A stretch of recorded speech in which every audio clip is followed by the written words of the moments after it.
J'écris pour toi, cher Théophile, un récit ordonné des événements qui se sont passés parmi nous. Je le fais pour que tu reconnaisses l'entière véracité des enseignements que tu as reçus.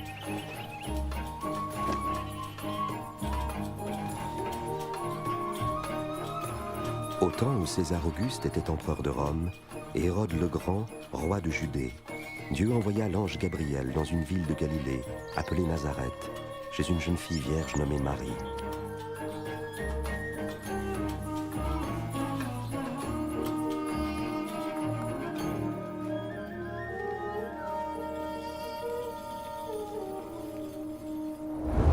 N'aie pas peur, Marie, car tu as trouvé grâce devant Dieu. Tu concevras et tu enfanteras un fils à qui tu donneras le nom de Jésus. Comment est-ce possible? Je suis vierge. Le Saint-Esprit viendra sur toi. C'est pourquoi le Saint-Enfant qui naîtra de toi sera appelé le Fils de Dieu. Son royaume est éternel. Alors Marie se rendit dans une ville des montagnes de Judée, chez sa cousine Élisabeth, elle aussi miraculeusement enceinte. Élisabeth. Marie, cousine Marie. Tu es bénie entre toutes les femmes, et l'enfant que tu portes lui aussi est béni, car à l'instant où tu m'as salué, le bébé qui est en mon sein a remué d'allégresse. Mon âme exalte et magnifie le Seigneur. Et mon esprit a trouvé la joie en Dieu, mon Sauveur. Désormais, tous les âges diront mon bonheur.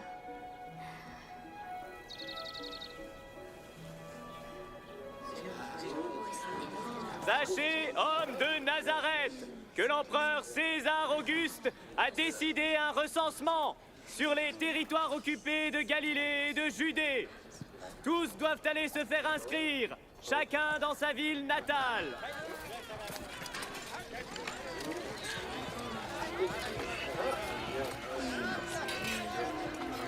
Et Marie se rendit à Bethléem, en Judée, avec son fiancé Joseph pour se faire recenser.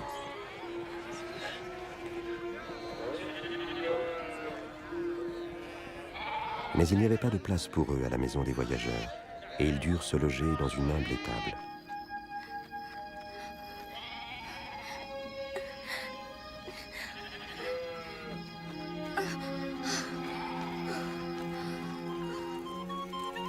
Dans les champs environnants, des bergers passaient la nuit pour garder leurs troupeaux. Soudain, un ange de Dieu leur apparut, et la gloire du Seigneur resplendit autour d'eux.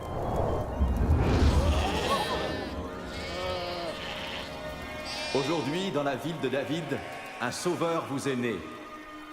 C'est le Christ, le Seigneur.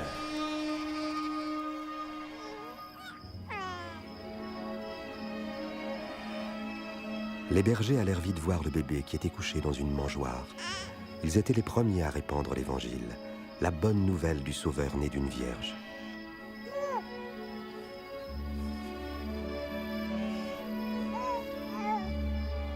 Lorsque 8 jours plus tard arriva le moment de circoncire l'enfant, on lui donna le nom de Jésus. Puis Joseph et Marie l'amenèrent à Jérusalem pour le présenter au Seigneur. Il y avait au temple un homme droit et pieux nommé Siméon. L'Esprit de Dieu lui avait révélé qu'il ne mourrait pas avant d'avoir vu le Messie, l'envoyé du Seigneur. Maintenant, Seigneur, tu peux laisser ton serviteur mourir en paix. Tu as tenu ta promesse.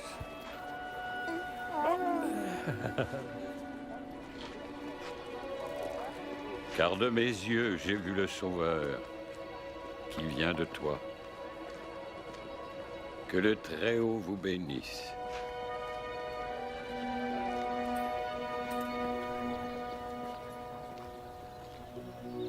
Après avoir accompli tout ce que la loi du Seigneur ordonnait, Marie et Joseph retournèrent en Galilée, à Nazareth, leur village. Lorsque Jésus eut 12 ans, Joseph et Marie l'emmenèrent à Jérusalem pour les fêtes de la Pâque. Mais quand ils repartirent, Jésus resta à Jérusalem, et ses parents ne s'en aperçurent pas tout de suite.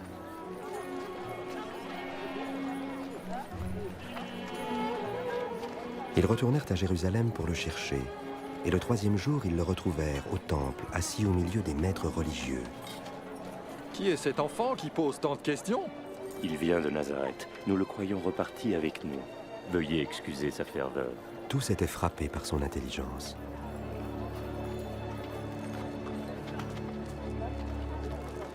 Mon enfant, pourquoi nous as-tu fait cela? Nous étions très inquiets en te cherchant partout, ton père et moi. Pourquoi m'avez-vous cherché? Ne saviez-vous pas que je dois m'occuper des affaires de mon père?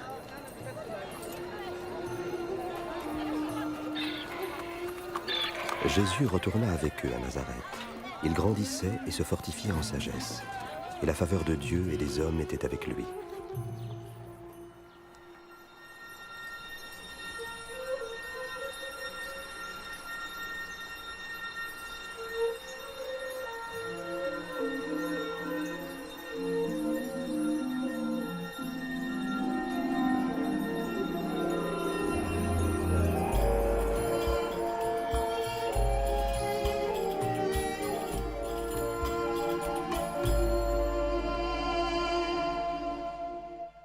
C'était la 15e année du règne de l'empereur Tibère. Ponce Pilate était gouverneur de Judée, et Hérode régnait sur la Galilée. Anne et Caïphe étaient les grands prêtres. Cette année-là, Dieu confia son message à Jean dans le désert. Il parcourait la région du Jourdain, proclamant un baptême en signe de repentance, afin que Dieu pardonne les péchés. Éloignez-vous du péché! Faites-vous baptiser, et Dieu pardonnera vos péchés! Ainsi qu'il est écrit au livre des paroles du prophète Ésaïe. Une voix crie dans le désert. Préparez le chemin du Seigneur. Dis-nous, es-tu le Messie?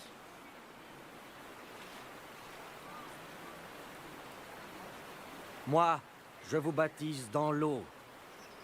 Mais un autre, bien plus puissant que moi, arrivera. Je ne suis pas digne de délier la courroie de ses sandales. C'est lui qui vous baptisera du Saint-Esprit et de feu. Il séparera le grain de la paille, et il amassera tout le grain dans son grenier.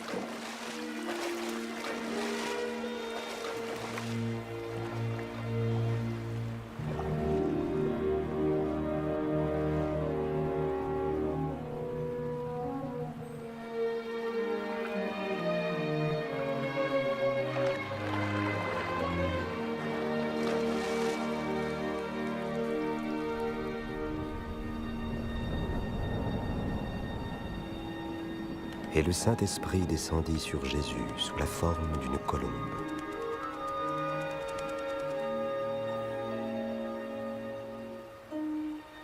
Et une voix se fit entendre du ciel. « Tu es mon Fils bien-aimé, tu fais toute ma joie. »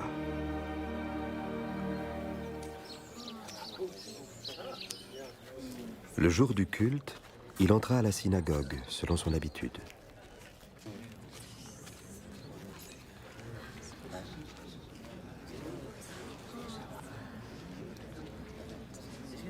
On lui demanda de lire un passage du livre du prophète Ésaïe.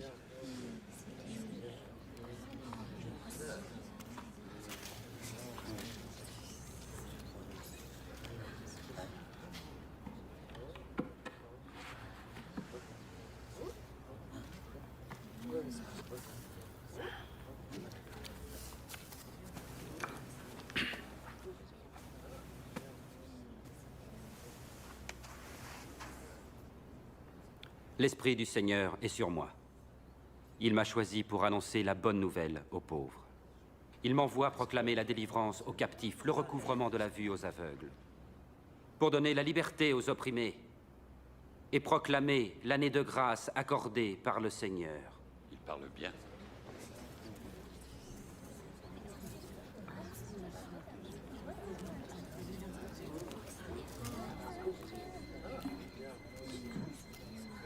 Aujourd'hui, cette parole devient réalité, alors que vous l'entendez. La parole s'accomplit. Mais il n'y a que le Messie qui puisse la réaliser. Comment le savoir? Vous me citerez sans doute ce proverbe. Médecin, guéris-toi toi-même. Vous me direz aussi, accomplis dans ta propre ville ce que tu as fait à Capernaum. Oui, je vous le dis, nul prophète n'est bien reçu dans son pays.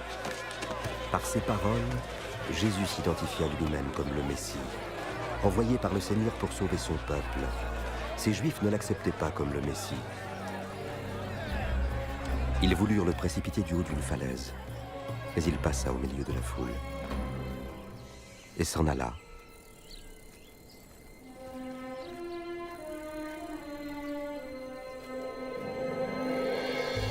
Il se rendit alors à Capernaum, ville de Galilée.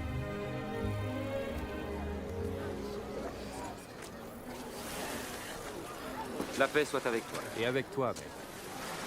M'embarqueras-tu, Simon? Pourquoi pas? Il ne va pas nous quitter? Parle-nous. Parle-nous! Jésus, parle-nous!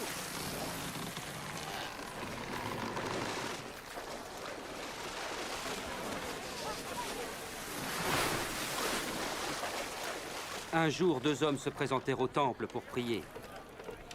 L'un d'eux était chef religieux, l'autre collecteur d'impôts. Le chef religieux se tenait à part et priait. « Oh Dieu, je te remercie de ne pas être avare, malhonnête et adultère comme les autres hommes. En particulier de ne pas être comme ce collecteur d'impôts là-bas. Je jeûne 2 jours par semaine. Je donne 1/10 de tous mes revenus. Mais le collecteur d'impôts se tenait à part et n'osait même pas lever les yeux. Il se frappait la poitrine en disant « Dieu, aie pitié du pécheur que je suis. » Je vous l'assure, c'est ce dernier et non pas l'autre qui rentré chez lui fut déclaré juste devant Dieu.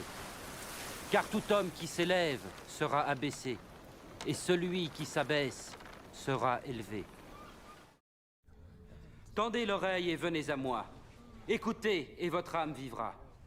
Cherchez l'Éternel pendant qu'il se trouve, invoquez-le tandis qu'il est prêt. Que le coupable abandonne sa voie et l'homme malfaisant ses pensées. Qu'il revienne à l'Éternel qui aura compassion de lui, qui pardonnera généreusement. Vous sortirez dans la joie et vous serez conduits dans la paix. Il vient, c'est lui. Regardez. Jésus, je te prie de sauver ma fille unique. Oh maître, aie pitié. Elle va mourir et elle n'a que 12 ans. Pitié, vite. Maître, viens. Jairus, je suis désolé. Jésus. Ta fille est morte. Ne dérange plus le maître. Ne crains rien. Crois seulement et ta fille guérira.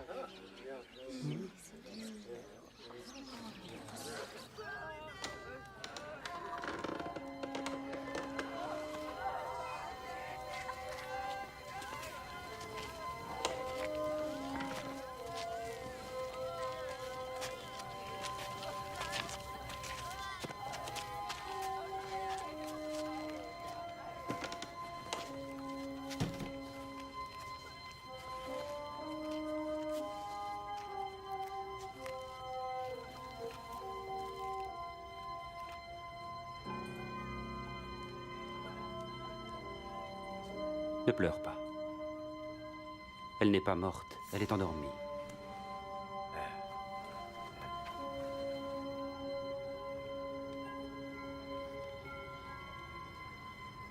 Enfant, lève-toi.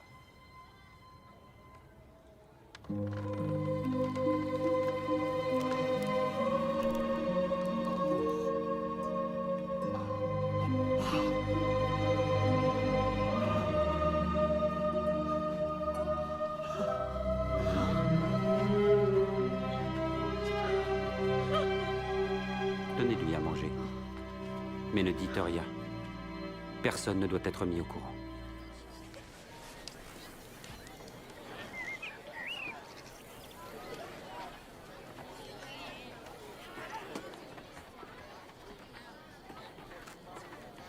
Heureux vous les pauvres, car le royaume de Dieu est à vous. Heureux vous qui avez faim, car vous serez rassasiés. Heureux vous qui pleurez maintenant, car vous rirez.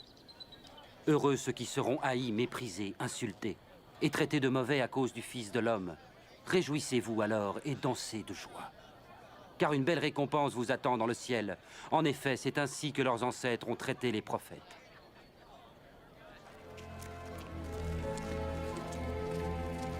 Je voudrais connaître cet homme. Penses-tu qu'il pourrait être notre Messie?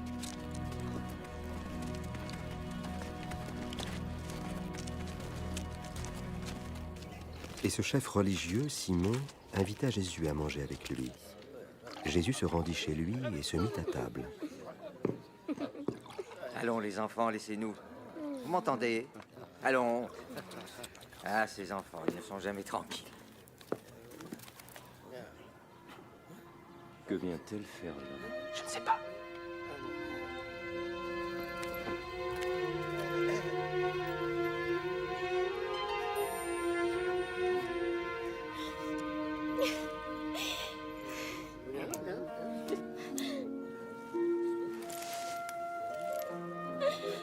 Qu'est-ce qu'elle fait ici?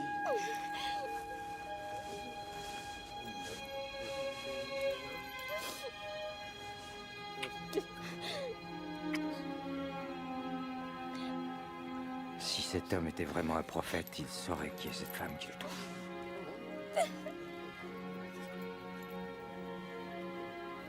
Il saurait qu'elle est une femme de mauvaise vie. Je sais qui est cette femme, Simon.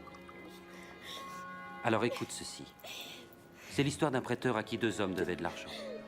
L'un lui devait 500 pièces d'argent et l'autre 50. Aucun des deux ne pouvant le payer, il leur fit grâce de leur dette. Lequel des deux l'aima le plus? Celui, je pense, auquel il avait remis la plus grosse dette. Tu as raison. Vois-tu cette femme? En arrivant, tu ne m'as pas versé d'eau sur les pieds.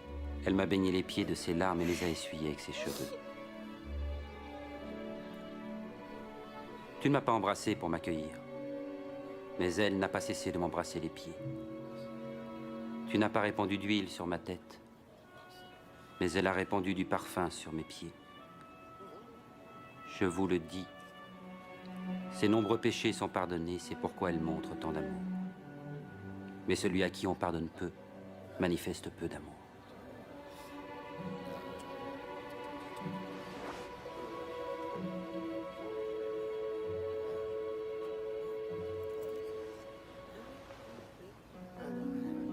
Tes péchés te sont pardonnés.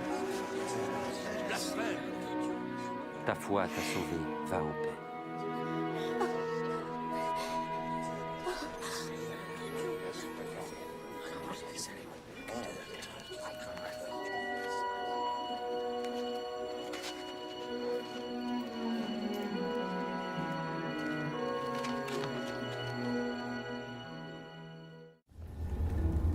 Hérode, gouverneur de Galilée sous les Romains, fit mettre Jean-Baptiste en prison parce qu'il lui reprochait d'avoir épousé la femme de son frère. Alors? Nous arrivions à la porte de Naïn. On menait un mort au cimetière. C'était le fils unique d'une veuve. Quand Jésus la vit, il eut pitié d'elle. Il toucha le cercueil et dit « Jeune homme, lève-toi ». Le mort alors se redressa. Et Jésus le rendit à sa mère. Demande-lui. Dis, es-tu vraiment celui qui devait venir? Ou devons-nous en attendre un autre?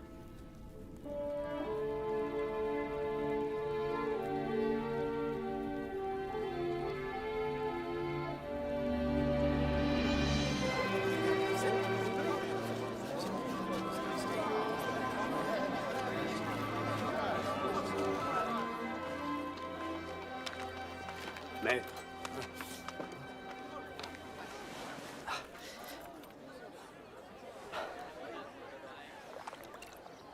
Maître. C'est Jean-Baptiste qui nous envoie. Es-tu vraiment celui qui devait venir, ou devons-nous en attendre un autre? Dites-lui ce que vous avez vu et entendu. Les aveugles voient, les boiteux marchent. Bienheureux qui ne perdra pas sa foi en moi.